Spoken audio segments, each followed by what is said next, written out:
اللہ الرحمن الرحیم۔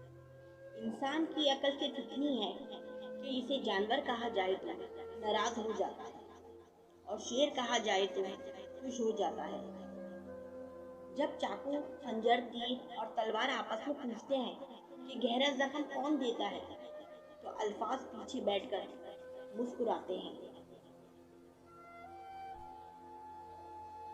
اللہ جب بہترین سے نوازتا ہے تو پہلے آزمائش سے گزارتا ہے۔ زندگی کتنی عجیب ہے، ہر انسان دنیا کی قید سے رہائی مانگتا ہے اور رہا ہونے سے ڈرتا ہے۔ حسد دراصل خود اعتمادی کی کمی کا نام ہے۔ دولت حیثیت بدل سکتی ہے، اوقات نہیں۔ بغیر نقشے کے پرندے بھی اپنے مقام تک پہنچ جاتے ہیں، مگر ایک انسان ہے جو دل سے دل تک پہنچنے میں ناکام رہتا ہے۔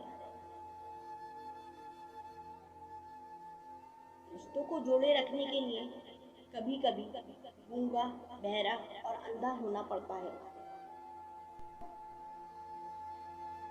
انسان سے محبت وہی کر سکتا ہے جس پر خدا مہربان ہو۔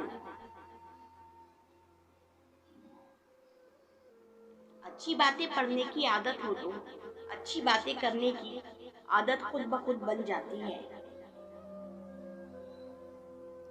انسان اکڑ کر ایک ٹیلے پر نہیں چڑھ سکتا، لیکن جھک کر ایک پہاڑ پر پہنچ سکتا ہے۔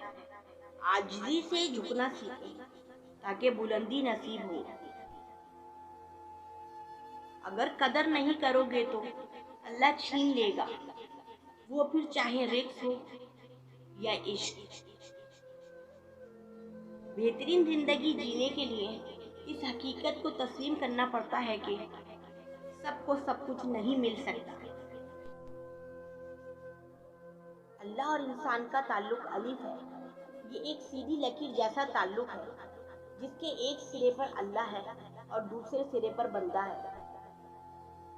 جب دولت قریب آنے لگتی ہے تو دو چیزیں ظاہر ہونا شروع ہو جاتی ہیں، ایک دروازے پر ساحل اور دوسرا خواب میں دولت ہی دولت نظر آنے لگتی ہے۔